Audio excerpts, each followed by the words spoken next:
Outside, the sun blazed, but darkness filled Aaron's mind. After leaving the grand mansion's gate, he had no idea where his bike was headed. James's words echoed intensely in his ears. A delivery boy. Is this what you've become after all that studying? Don't you have any other ambition in life? For a moment, his eyes held nothing but contempt, a cold disdain devoid of any old friendship's warmth. Aaron gripped his helmet tightly with both hands, and a tear silently slid down his cheek. As he sped forward, the surrounding sights seemed blurry. The noise of the road, the blare of horns, everything felt colorless as his heart hammered in his chest. Neither hunger nor thirst bothered him much. Finally, he stopped his bike in front of a large building and sat quietly in a corner, hidden from view. This was no ordinary delivery. A year ago, Aaron's life was full of hope. The smart irrigation system project he had built in his final year of engineering had garnered significant attention at college. His paper on using modern technology for crop irrigation was selected as the best. Because of this, he was sure he would get a job at a big company. Having an interest in learning the world's latest technologies, Aaron also believed he would get a job in a similar firm. However, contrary to his expectations, all his dreams were shattered. Today, a delivery boy's life remained a heavy burden on his shoulders, weighing down those very dreams. Aaron reached home late. His body was completely exhausted, and his mind felt equally heavy. When he took off his helmet and put it down, it accidentally fell and made a loud noise. His mother's face, which usually waited for his arrival, was wilted today. He wondered if a tear had appeared in her eyes when she saw him. He didn't even feel like eating. "Son, what happened to you? Eat something," his mother asked softly. "Nothing, Mom, I'm not hungry," he said, bowing his head. He understood the pain in his mother's eyes. He went to his room without saying anything. As soon as he entered, he sat silently on his bed. His hands found an old photo album. Each picture in it took him back to the old days. His eyes fell on a photo of him and James standing together. In their school days, Aaron and James were good friends. James wasn't very interested in academics. In all the exams, it was Aaron who helped him. "I only passed because you helped me," James would often tell him. His words were sincere. When he said he wanted to be as smart as Aaron, it wasn't a lie. His eyes held great respect for Aaron. Aaron found time to teach James. He taught him easy methods for math, which James considered a monstrous subject. Aaron remembered the pain when James hugged him and thanked him after he said, "We will both succeed in the exam." How genuine that friendship was. Today there wasn't a hint of that old friendship in his eyes. The knowledge he had worked so hard for had been of no use, while James, who had no interest in studying, had become a big businessman. That night, all his hopes were destroyed in an instant. Aaron lay awake late into the night. Looking out the window, he wondered, when did everything change? When did he become a delivery boy and James a businessman? Every moment spent with James became clear in his mind. He remembered James coming to his house to ask for help studying a day before the 10th grade exam. He remembered them sitting up late into the night studying together, teaching him every math problem, and that's why he passed the exam. James had thanked him that day. Not only that, when Aaron won a robotics competition in college, James had mocked him, saying it was just child's play. "You're learning things that will be of no use," James had said then, and Aaron remembered that too. All these memories left a pain in his heart. Every time James mocked him, the good memories of the past would open up like a textbook in his mind. When Aaron was in college, James had dropped out due to financial difficulties. "My father's going to start a business, and I need to help him," James had said then, and Aaron remembered that too. Aaron had supported James at that time. Today, James had become a great success in that business. However, Aaron's education did not help him get a job. These memories bothered Aaron a lot. He wondered if all his dreams, hopes, and hard work had been in vain. His mind became a great battlefield. On one side was his pride, on the other, his failure. In this battle, he had no idea where to go. The next morning, when Aaron came out of his room, his mother was in the kitchen. Her face wilted when she saw him. "Son, I think you have a fever?" his mother asked. She understood that there was pain in his eyes. She insisted, He sat in a chair. "Son, don't be sad because you're afraid of losing your job," his mother said. "That's not it, Mom," he said, bowing his head. "This is not the life I wanted. I studied so much, I worked so hard. But now, my destiny is to be a delivery boy." His eyes filled with tears. "My education has become worthless." His mother hugged him. "Education is never in vain, son. These hardships are teaching you a lot. This sadness is only for one day. After that, your life will get better." His mother's words gave him some comfort. That evening, Aaron went to see Sarah. Sarah was waiting for him at their usual spot. However, her face was pale, and her eyes held a shadow of fear. When Aaron went and sat beside her, she stared at him. "Aaron, I'm coming to your house today," she said. "Why?" Aaron asked. "To talk about our marriage." Aaron's heart rate increased. He felt happy. "So you're with me?" he asked. But there was no happiness on Sarah's face. "You can't continue this job, Aaron. My parents hate you. They always talk badly about you." Her words pierced Aaron's heart like a knife. "They don't like that your job is being a delivery boy. They fought a lot with me. If I don't decide to leave you, they will abandon me. I can't leave my parents." Tears flowed from Sarah's eyes. "But I can't give up on my dreams either," Aaron said. At that moment, Sarah's parents arrived. They started mocking Aaron about his job.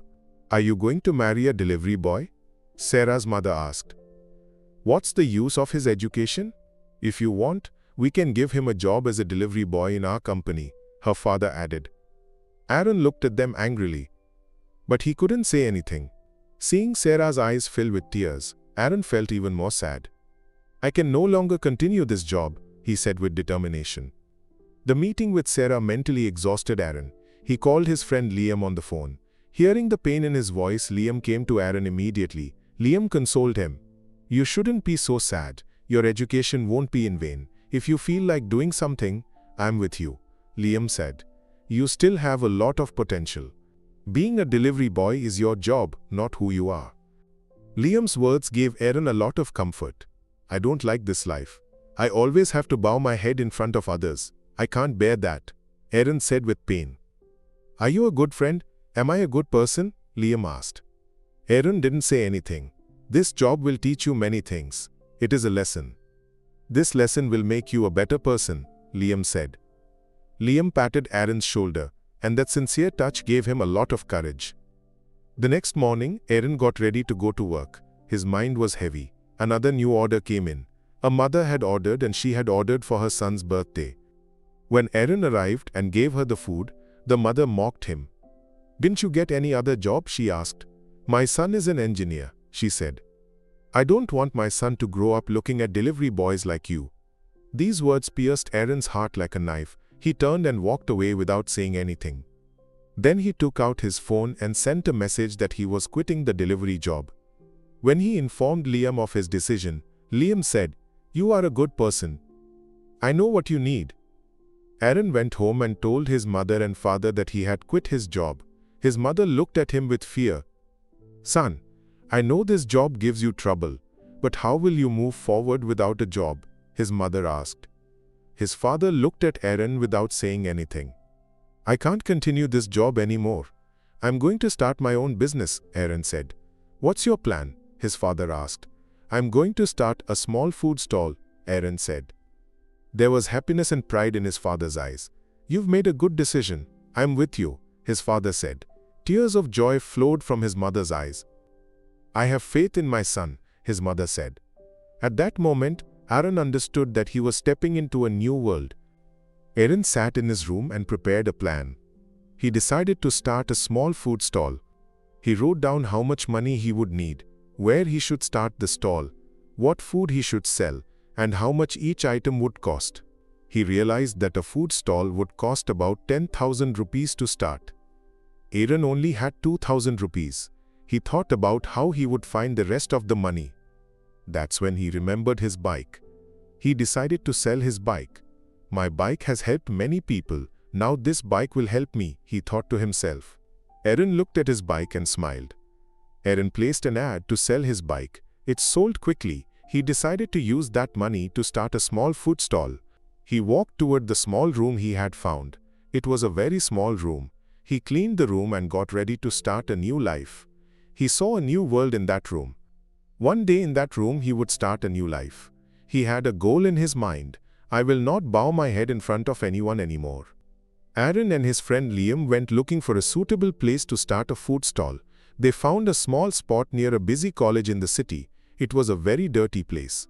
Are you going to start a food stall here? Liam asked with doubt. Yes, Aaron replied. Everything here needs to be cleaned, and a new look needs to be given. Aaron decided to use the knowledge he had gained in his engineering studies in his food stall. He planned the layout of the kitchen, the place where things should be kept, and the way food should be given to people. Our food stall will be the first in cleanliness, Aaron told Liam. Liam joined him to help. Aaron's food stall opened. The first day's business was bad. Another shopkeeper next to Aaron's stall talked to Aaron to mock him.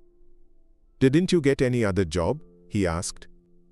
Everyone here is my person. You won't get any business here, he said. Aaron didn't pay attention to that and continued his work. On the second day, things were the same. People looked at Aaron's stall with suspicion. One day, a group of college students came to Aaron's stall and started mocking him. What's special in your stall? They asked. Aaron bowed his head without saying anything. Then Liam came to them and tried to help Aaron. The tea in our stall is very special, Liam said. You should try one, but they laughed and walked away. James's life looked very successful from the outside. But inside, things were not like that. One day, Aaron noticed employees in James's company talking. They were talking about how James had cheated his colleagues and reduced the employees' salaries. Aaron was able to understand that James became rich not because of his ability, but because he had cheated his friends. Aaron felt anger toward James in his mind. But then Aaron controlled his anger. My success will be because of my hard work, he said with determination. The relationship between Sarah and Aaron was strained. Sarah's parents rejected Aaron. Are you going to marry a food stall owner? Sarah's mother asked. This is happening because there's no progress in his life, her father also said. Sarah tried to support Aaron, but she couldn't directly confront her parents. She called Aaron on the phone and cried. Maybe we should end our relationship, she asked. Aaron was shocked. But he understood Sarah's mental state and comforted her. You have to trust me, I will change my life for you, he said. Aaron's engineering knowledge brought many changes to his food stall. He made a small website and created a facility to order food online. Aaron put a small board in front of his stall. It read, Smart Food Stall. People noticed it. One day, a group of college students came to Aaron's stall. They ordered online. Aaron made them hot tea and small snacks. They liked it very much. The tea in your stall is very tasty, they said. Your online ordering system is very good, they said. Aaron felt happy in his mind. That day, his business was very good. Aaron had taken the first step to build his new life. A year passed. The small food stall near the college had now become a well-known restaurant in the city named Aaron's Cafe. Aaron's engineering knowledge was not in the hands of a simple food stall owner, but in the hands of a visionary entrepreneur. By increasing the efficiency of the kitchen, improving the online ordering system, and providing different kinds of food, Aaron built a restaurant empire. People respected his humility and hard work. Even Sarah's family saw the changes in Aaron's life and accepted him. At the same time, James's life was on a path of decline. His arrogance and deceit were exposed, causing business partners and employees to turn against him. The company got into a big financial crisis. Many people understood James's fraudulent actions and started legal proceedings against him. James, who once lived a luxurious life, was left alone after losing everything. He had to sell his cars and house to pay off his debts. One day, Aaron was sitting in his restaurant, thinking about plans to start the next branch. Then a person came there. An old torn bag, a wrinkled shirt, and his whole appearance seemed like a big burden. Aaron saw him talking to the receptionist slowly. I've come to apply for the manager position, he said nervously. Come in, Aaron said. He looked up and saw Aaron. Their eyes met. For a moment, both of them stood still. James, who had shined as the head of a global business empire, had come today to apply for a manager job. The old arrogance had completely disappeared from his face. James sweated, his hands trembling. "Aaron," his voice broke. The events that happened a year ago flashed through Aaron's mind like lightning.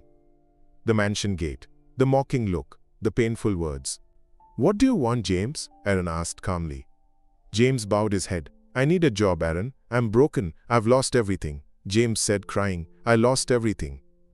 I cheated the people who were with me. I thought money was everything. Now I've lost everything." James said, "Forgive me, Aaron."